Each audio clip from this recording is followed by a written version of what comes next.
His crimes against children shocked the world. He's someone who likes to hurt mentally, to hurt physically. His arrest sparked protests that brought his home country, Belgium, to the brink of revolution. We were just informed that as from today you stop your investigation. And that was it. His dark past fuels conspiracy theories to this day.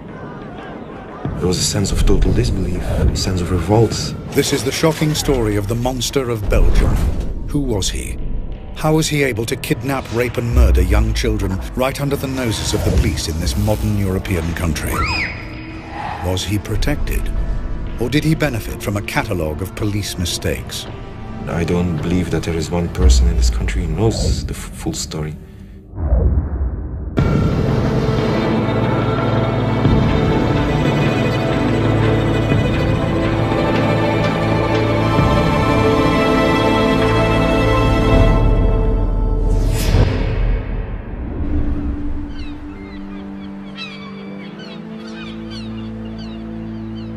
In August 1995, 17-year-old Anne Marchal and her 19-year-old friend Jefje Lambrechts go on a camping holiday with a group of friends to Blankenberge on Belgium's North Sea coast, despite the reservations of Anne's father, Paul.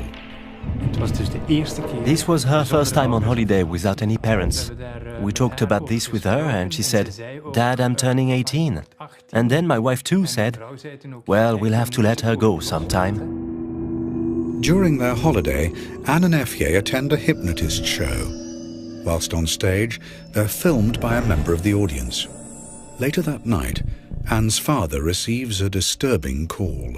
We received a phone call from one of the friends who told us that Anne and Jefje had not returned from a show they had attended in Blankenberge the previous evening. I was really panicky, like something's wrong here. This doesn't add up. When Paul Marchal meets the police himself the following day, he's worried by their apparent lack of concern. So I asked, "So what are you going to do?" "Just don't worry, the girls will be back, they probably just went looking for adventure. They will most definitely show up." I was shocked. I had always thought that the police are there to make sure everything works out fine, everything works out safely.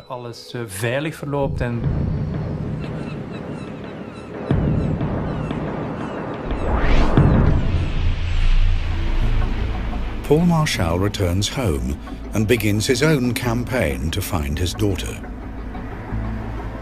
No posters or searches were made, so we were going to do it ourselves. He is not the only parent searching for a missing child that summer in Belgium. Only 8 weeks before Anne and Jefje disappeared, 8-year-olds Melissa Rousseau and Julie Lejeune had vanished from a park near their home in Grasse-Ologne, over 100 miles to the south of Blankenberge. The police have made little progress in finding them. Journalist Douglas de Koning has written about the impact of Belgium's missing children throughout the 90s. It happened so often that kids disappeared. It seemed like some kind of phenomenon we started to live with. Yeah, that happens every summer. Some kids disappear. Children that disappeared from one day to another and that left no trace at all. Some politicians like Vincent de Crowley are also becoming concerned. A child disappearance was considered a relatively ordinary problem, treated like an ordinary theft. The dominant view within the Belgian police was to simply wait for 48 hours, giving priority to the theory that they had simply run away. But these first hours are critical. Studies show that 91% of abducted children are murdered within 24 hours. In Belgium, usually during the first hours, the police told the parents, "Thank you, we have written it down, but please come back to see us in a few hours or days." 6 months pass and the girls are not found. The police appear to have no leads and no idea whether they're dead or alive. The frantic parents continue their campaigns, but slowly, hope begins to fade. Only in late February of the next year, only then did I start considering it was possible that we were now searching for dead girls. With 4 girls disappearing without trace, are other children in danger? Some are being watched and stalked. Soon, more young girls will disappear.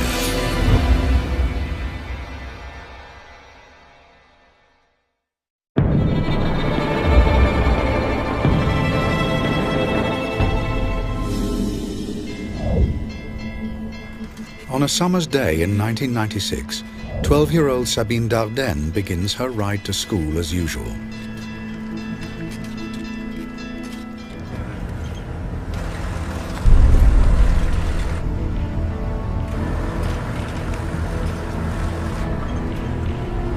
Ok, approche. Mets-toi tout près, colle, colle, colle.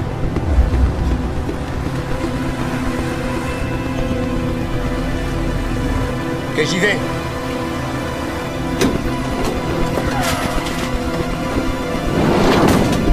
Bouge pas! Vite, vite!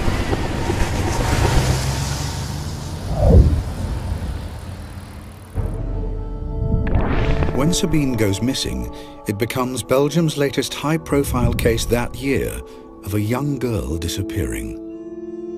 In response to growing concern, the authorities establish a missing persons unit to coordinate all the separate investigations. Among the investigators is Albert Priem. We had no clue whatsoever about any known offender. We investigated as many leads as we could, but it really was all negative.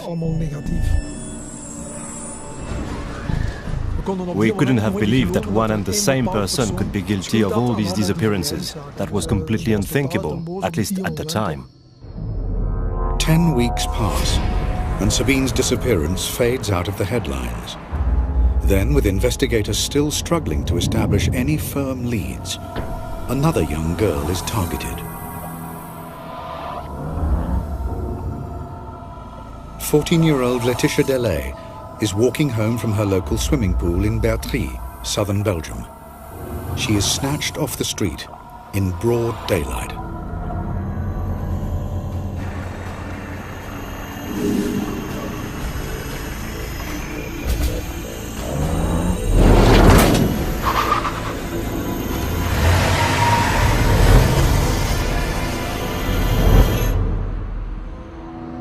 With 6 girls missing, there is strong public pressure to get results. Michel Demoulin, an investigator in the small town of Dinan, is one of the extra police officers drafted in to search for Laetitia. Well, on the 9th of August 1996, the day Laetitia went missing, I was called upon to participate like other investigators in searches regarding this disappearance, since the investigation so far had yielded loads of data that had to be verified.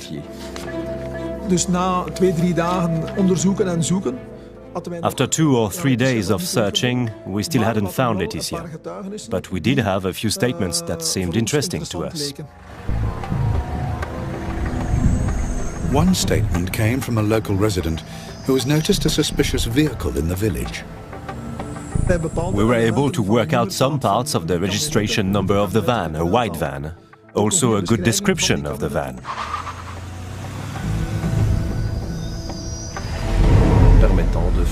Which allowed us to make a connection with someone who had a potential profile on this kind of thing. The van is registered to a 39-year-old father of 3, an unemployed electrician called Marc Dutroux. Demoulin brings Dutroux in for questioning, along with his wife, Michel Martin, and known associate, Michel Lelièvre. I started leading the interrogation of the suspect. I always approach a suspect in the same way, which is to try and make sense of the personality I'm facing. Avez-vous suivi l'actualité de ces derniers jours? Je sais pas ce qui se passe en Belgique. J'ai pas la télé. Connaissez-vous des personnes répondant au prénom de Laetitia? Non. Vous êtes-vous déjà rendu à Bertry? Je sais pas. By now, Laetitia has been missing for 6 days. Statistically, her chances of survival are slim. With Dutroux not talking, Dumoulin and his team turned to the other two in custody. Michel Lelièvre, a drifter and heroin addict who has been assisting Marc Dutroux, caves in under questioning. Il m'a dit, je l'ai vu. Il a remonté la rue en direction du véhicule. Lorsqu'ils sont arrivés à hauteur de la voiture, la portière était déjà ouverte. Il l'a poussé violemment à l'intérieur. Il a crié une fois. Dutroux's wife, Michelle Martin, also confesses and attempts to distance herself from her husband. Je suis honteuse pour mon mari. Je suis sidérée par les faits commis par mon mari. J'ai conduit le véhicule jusqu'au Marcinelle. Marc est toujours resté à l'arrière, près de la fille. Michel Lelièvre's confession means Inspector Dumoulin now knows that Dutroux has taken Laetitia, but he doesn't know if she's still alive. When you are looking for a victim, you're hoping to find them alive, so you do have to be firm. Nous savons tout, Monsieur Dutroux. Je veux que vous nous portiez à Marcinelle et nous montriez ce que vous avez fait avec Laetitia Delay. But he isn't prepared for what happens next. Tu sais quoi? Je peux te donner 2 filles.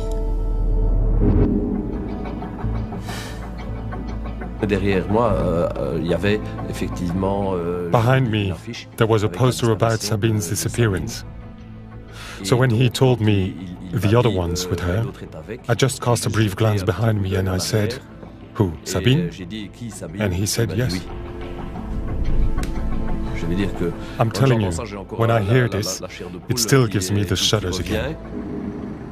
Armed with sensational information of the whereabouts of the two missing girls, investigators rush Dutroux to a house in Charleroi, in which he claims they're imprisoned.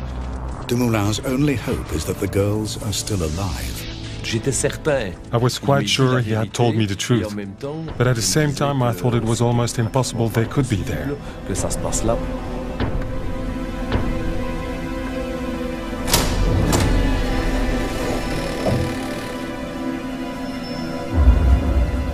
In a tiny, filthy dungeon hidden underneath the house, Dumoulin finds Laetitia Delay abducted 6 days earlier. And incredibly, Sabine Dardenne, still alive 80 days after disappearing. Both girls are exhausted and terrified. When you discover this kind of thing, you go through all kinds of emotions. You're happy, you're angry, you think it's impossible, you feel revolted. These are visions that linger with you for months afterwards.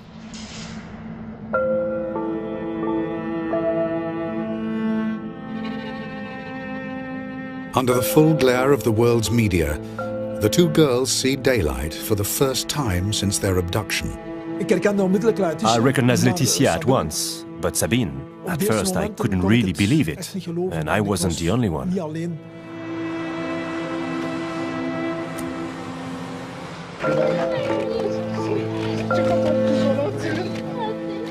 The world witnesses heartbreaking scenes of parents reunited with the daughters they feared dead.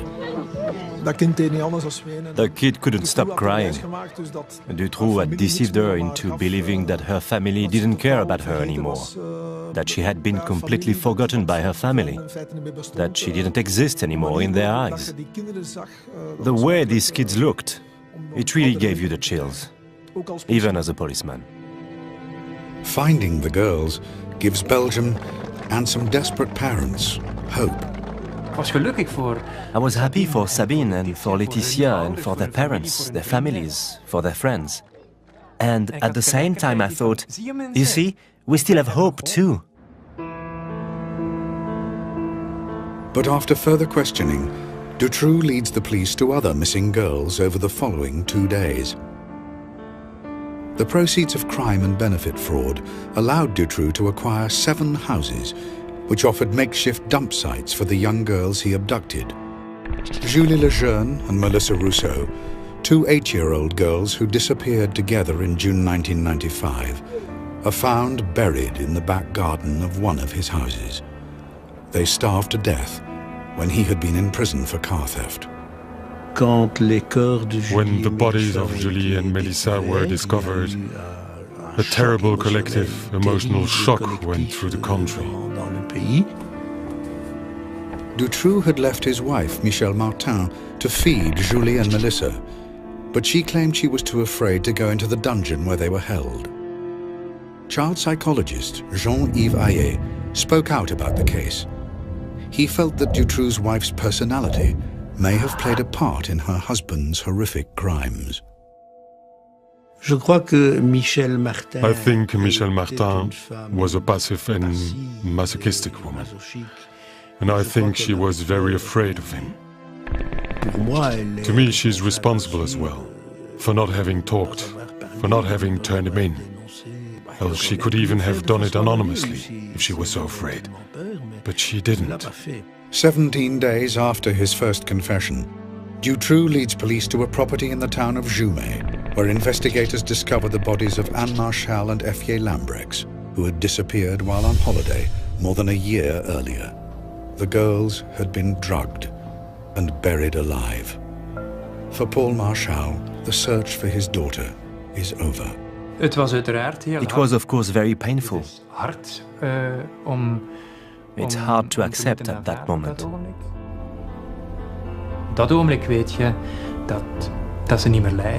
You know they're not suffering anymore.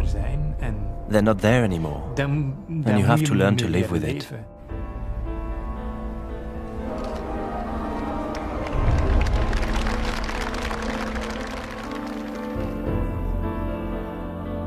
All 6 missing girls have now been found. Belgium struggles to come to terms with the tragedy. Throughout the country, there was a lot of distress, a lot of anger, a lot of sadness and incomprehension. The country was facing evil and the slaughter of innocents. Parents wouldn't let their children go out in the streets anymore. Now in custody, it falls to psychologists to assess the character of a man who has readily confessed to committing horrific and callous crimes. My colleagues who carried out the assessment labeled him a perverted psychopath, and not fundamentally a pedophile, in the sense that to him, children weren't an exclusive object of lust. They were an object among others. It is soon established that Dutroux's psychopathic nature could have its roots in a turbulent and loveless childhood that saw him turn to petty crime and sell himself to older men for sex in his teens. He's grown up in a bit traditional family nest for psychopaths. Very dominant mother, very aggressive father, a very egoistic couple, and as a result, a very egoistic young Marc Dutroux. But to fully understand who they're dealing with, investigators speak to Sabine Dardenne, who has survived 11 weeks in Dutroux's clutches. With her testimony, they start to build a profile of a man whose crimes have shocked the world.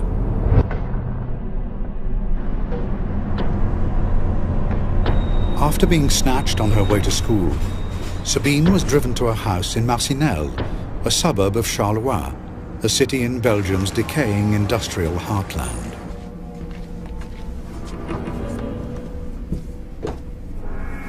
Sabine was drugged by her captor, led upstairs to the first floor, and chained to a bed.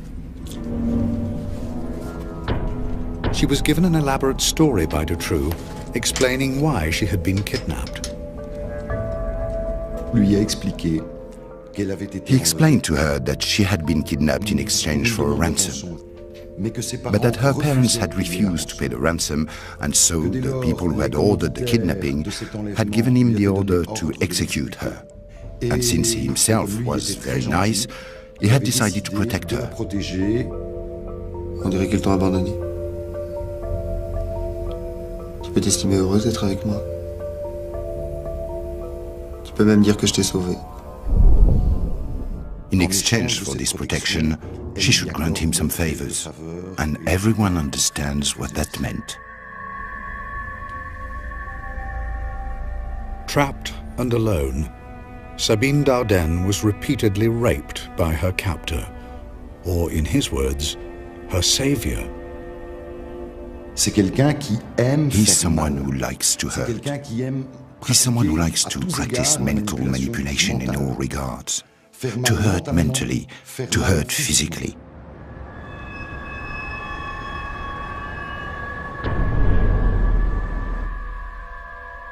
As the weeks passed, Sabine was confined to a specially constructed dungeon, 3 feet wide and 9 feet long.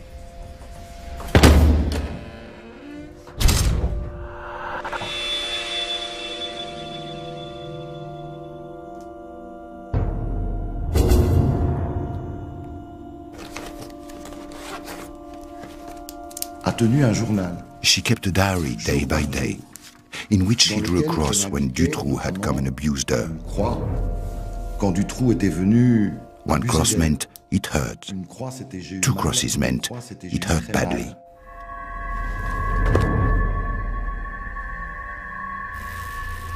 Sabine's captor allowed her to write letters, which he promised to send to her parents. I promise to be less selfish and also lend my things, be more helpful, be better tempered. I'm sure you'll find that I've changed.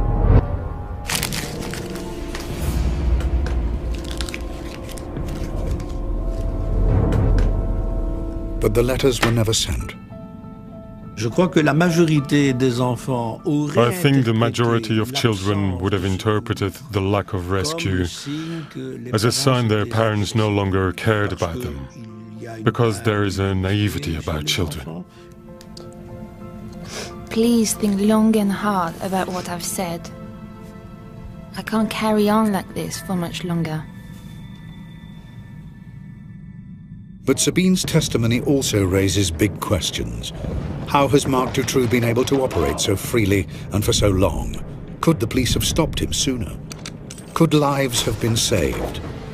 As more chilling details emerge, the world looks on in horror as Belgian society approaches meltdown.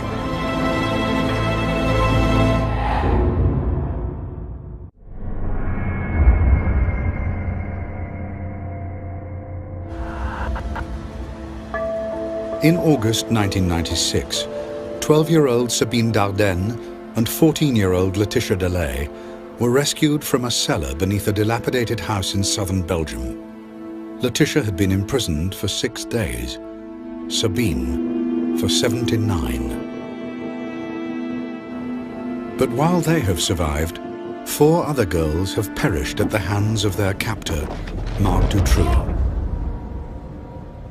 Over the next few months, a series of devastating revelations emerge about Dutroux's past and his relationship to the country's authorities. Belgians realize in horror that the police could have arrested him long ago, potentially saving the lives of 4 young girls. The name of Marc Dutroux was in the file less than 2 weeks after the disappearance of Julie and Melissa. So the police had all the information they could only dream of. All the conditions to arrest Marc Dutroux were met many months before his actual arrest. The abductions that followed Julie and Melissa's kidnapping could have been avoided. We are absolutely positive that Dutroux could have been arrested. Information comes to light. In 1989, 6 years before the disappearance of Julie Lejeune and Melissa Rousseau, Dutroux and his wife had been convicted of the abduction and rape of 5 girls. Dutroux was released just 3 years into a 13-year sentence. It was completely predictable that this guy would relapse. A time bomb, a powerful time bomb was ticking. From his release in 1992, warning signs were flashing. A police informant claimed he was asked by Dutroux to help him kidnap a girl. Dutroux's own mother even tipped off police that her son may be hiding girls in his home.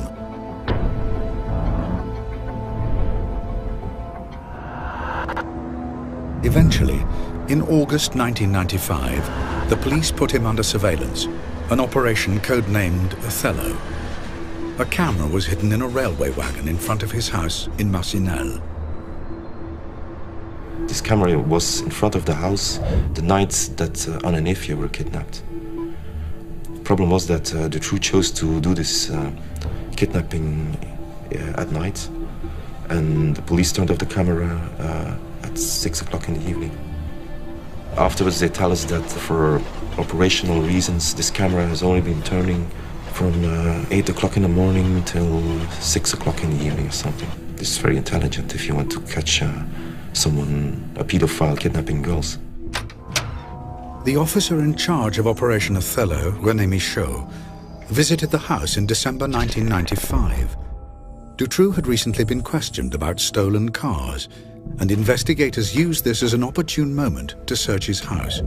Also present was a locksmith, Alain Lejeune, who was accompanying the police in their search. Qu'est-ce qu'on entend? Il y a des enfants ici?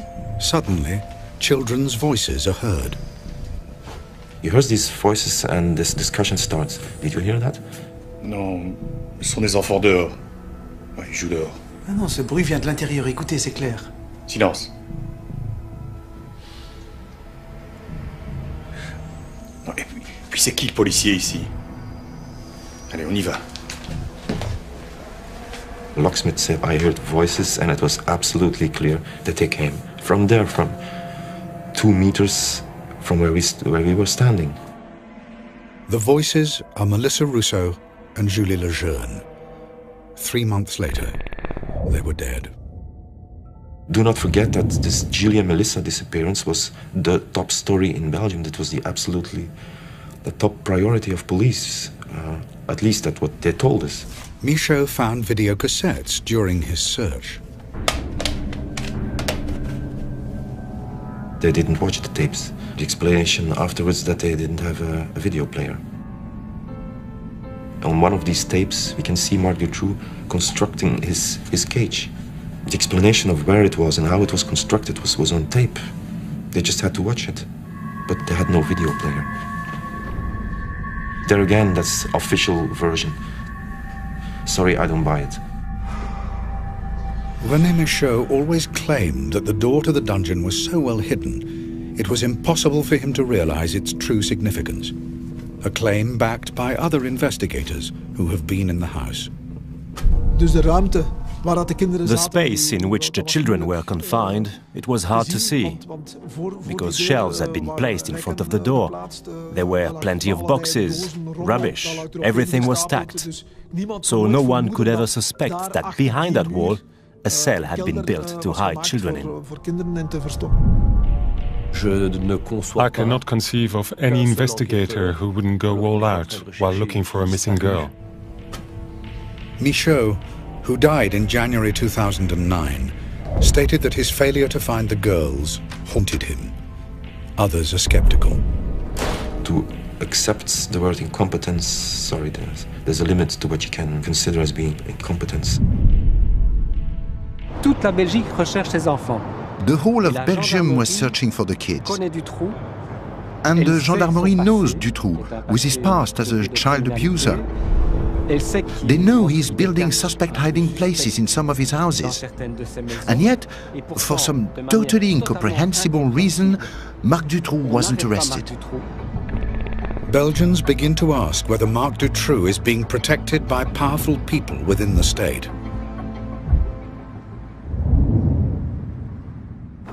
While in custody, Dutroux himself fans the flames of conspiracy with a controversial claim which will forever change the global perception of this case. He states he is part of a national paedophile network whose tentacles stretch right to the top of Belgian society. Investigating judge Jean-Marc Connerot is put in charge of preparing the case against Dutroux. He is determined to get the truth. Connerot arrests known associates of Dutroux. One of these is Michel Nihoul, a well-connected Brussels businessman and pub owner. He's a part of this scene of sex parties in Brussels in the early 80s. He's the kind of guy telling stories about tapes that allow him to blackmail a minister, being involved in some kind of crime. After a public appeal, 11 previous victims of Dutroux come forward. They are known as X-witnesses, and each is given a code name. X1 is Regina Louf. I saw him on TV and all these people yelling at him, and it was a very strange experience for me.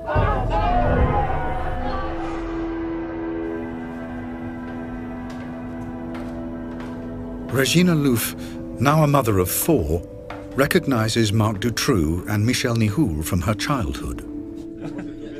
My mother had a boyfriend, and he hired me again to other men to sort of a prostitution network, and there I met Nihoul. So these parties were organized for other pedophiles, and there they took 1 to several children, and they had sex with them, of course, or they took photographs or films or making movies, everything. The people who were going to these parties were big businessmen, there were also politicians. Accompanying Nihoul at these parties, according to Regina, was Marc Dutroux. If this story is true, Connerot appears to have stumbled upon evidence that a paedophile network involving Dutroux, Nihoul, and powerful people in Belgian society does indeed exist. It falls to Rudy Hoskins to investigate the claims of Regina Louf. She talked about lots of people, a lot of notorious people in Belgium, could be politicians or people from corporates, stuff like that. Also people from the police. It's difficult to say what the first impression was. It was a young woman with quite some problems, I think, in her head, honestly. Yeah. That they are skeptical, I think it's logical. But the only thing I asked from them was to do their job and to look for clues. Then Regina Louf provides extensive details of the unsolved murder of 15-year-old Christina van Hees, whose body was discovered in a disused farm on the outskirts of Brussels in 1984. We found evidence in the old murder file about the autopsy of the corpse that corroborated her story. The way the victim was bound with the hands on the back and all kind of stuff they did to the victim. And there were really things she gave in her interview that were not publicly made available at that time of the murders that she told us. Regina Louf's information on the Van Hees murder persuades Hoskins that maybe there is some truth in the rest of her testimony. If there's only 10% or 20%, that's worthwhile investigating further. I think that's, for me, it's very clear. But the implications of this testimony are also clear. A paedophile network of rich clients and criminals, protected by the authorities. There's a big danger if she's right about the crime, the motives of the crime and the way it has been committed. She might be right about the suspects as well. I think people in some level were afraid of that.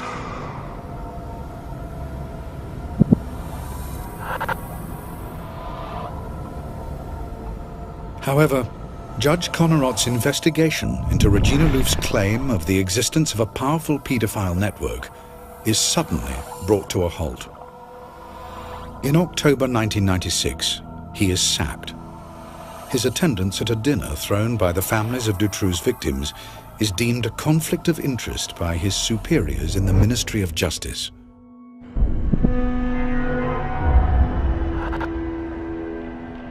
Rudy Hoskins and the team working with the ex-witnesses are summoned to the Justice Department. We were just informed during that meeting that already, as from today, you stop your investigation. And that was it. We were going too far for some people. Don't ask me who, I have no idea, and why, no idea. I still ask myself the same question, but we touched upon something that was not supposed to get out in the open. Connerot's dismissal has a devastating effect on public confidence in the Dutroux investigation. I am covering criminal investigations in this country for 15 years.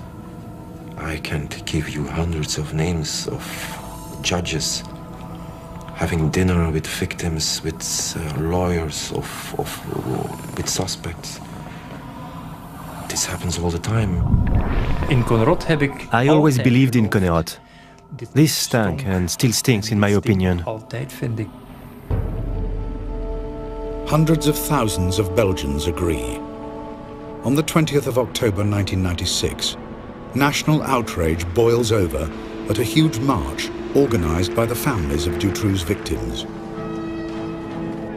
There was a sense of total disbelief, a sense of revolt, a sense of this can't go any further like this. 300,000 people march through Brussels. Workers across the country go on strike, and firemen turn their hoses on government buildings to symbolically cleanse official corruption. Belgium stands on the brink of revolution.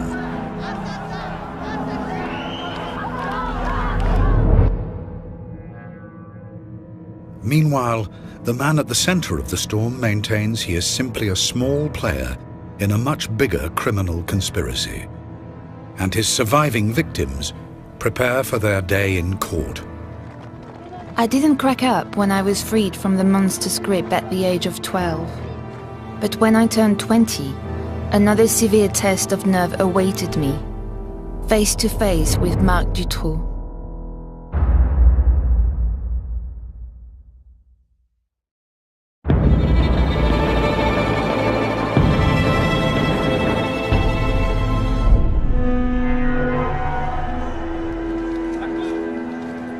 In 2004, Sabine Dardenne and Laetitia Delay attend the trial of the man who held them captive in his dungeon. In the dock with Marc Dutroux are his ex-wife Michel Martin and alleged associates Michel Nihoul and Michel Lelièvre. It has taken 8 years to bring Dutroux to trial. Officially, this is because the authorities have had to spend years investigating hundreds of leads into paedophile networks, which the police are convinced don't exist. One thinks the trial will take place in 98-99. Some dreamers said 2000. No, well, 2004. Because of all the dead ends the investigation was led into, this whole series of way out leads. Sabine Dardenne was held captive for 79 days in Dutroux's dungeon in 1996. 8 years later, she gets the chance to confront him at last. Dutroux is a pervert. Dutroux is a predator. Dutroux is a monster. She wanted to face him. She wanted to ask him, why on earth didn't you kill me? A question Dutroux didn't deign to answer.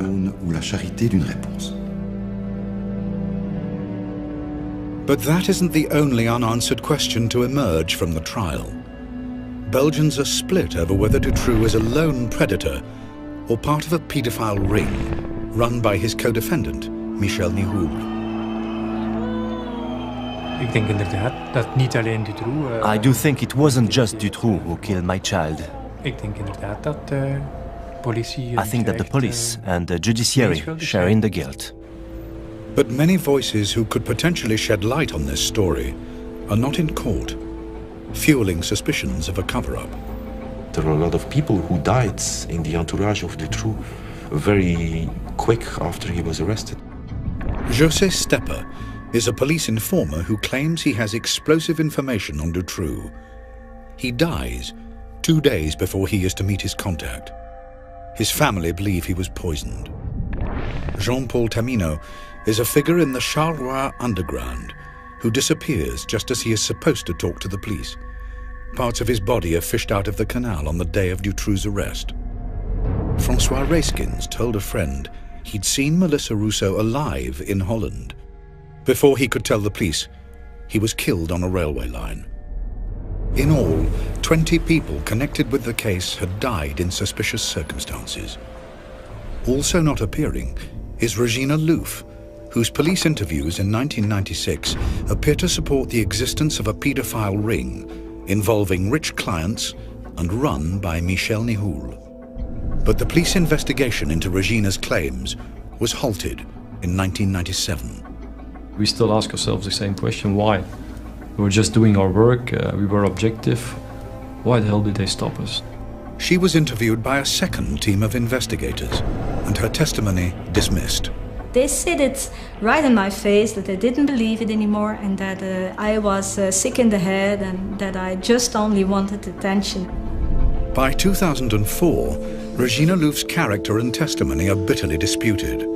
Her motives and her state of mind are questioned, and she is dismissed in the press as a pathological liar. Fantasies sell better than reality. In the Dutroux case, as far as I can tell, the ex-witnesses don't add anything whatsoever, really nothing whatsoever. It's not that difficult to turn a victim in someone who is crazy. You just point your finger at the victim or the witness and say, she's false, she's just a maniac or something like that. In contrast, Laetitia Delay and Sabine Dardenne maintain Marc Dutroux was their only abuser. La seule personne vivante. The only living person who has been in Dutroux's claws for 80 days is Sabine Dardenne. And Sabine Dardenne says, the only one I've seen is Marc Dutroux. So where is the ring? Someone who is acting on behalf of a large and very wealthy ring to sell little girls would not carry out a kidnapping in a ramshackle van registered to himself. And then he would keep this product in his cellar but wouldn't throw it on the market for some 80 days. It makes no sense. Dutroux has never offered any details of the network he claimed to serve. It might be helpful if he says, I'm working for an organization, that he would at least give a phone number about the guy, his contact person at his organization. He didn't do that. On the 17th of June 2004, Marc Dutroux is found guilty of the abduction and rape of 6 girls and killing 4 of them. He is sentenced to life behind bars. His associate and driver, Michel Lelièvre, is found guilty of kidnapping and sentenced to 25 years in jail. Dutroux's ex-wife, Michel Martin, is found guilty of conspiracy to kidnap and sentenced to 30 years in jail. Businessman Michel Nihoul is convicted of drugs offences, but he is acquitted of being an accomplice of Dutroux. Officially, therefore, there is no paedophile network, no powerful clients, and no cover-up by the authorities. The investigation revealed that Marc Dutroux acted alone.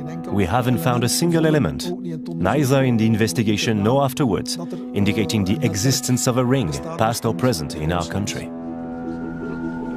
But not everyone is satisfied. I think we're never going to get the true story. And I don't believe that there is one person in this country who knows the full story. The questions of whether Marc Dutroux acted alone, or if he was part of a larger criminal network, have never been resolved. It's obvious he could have been arrested much earlier on. It's definite that Julie and Melissa could have been saved, and that other later victims could have been saved as well. The question will always be whether that was just bad luck or whether other parameters could have been at work.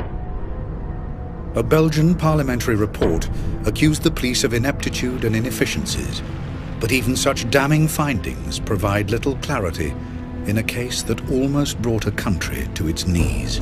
Previously I said, I want to know the truth. Now I say, I want to get as close as possible to the truth, because we're not allowed to know the truth.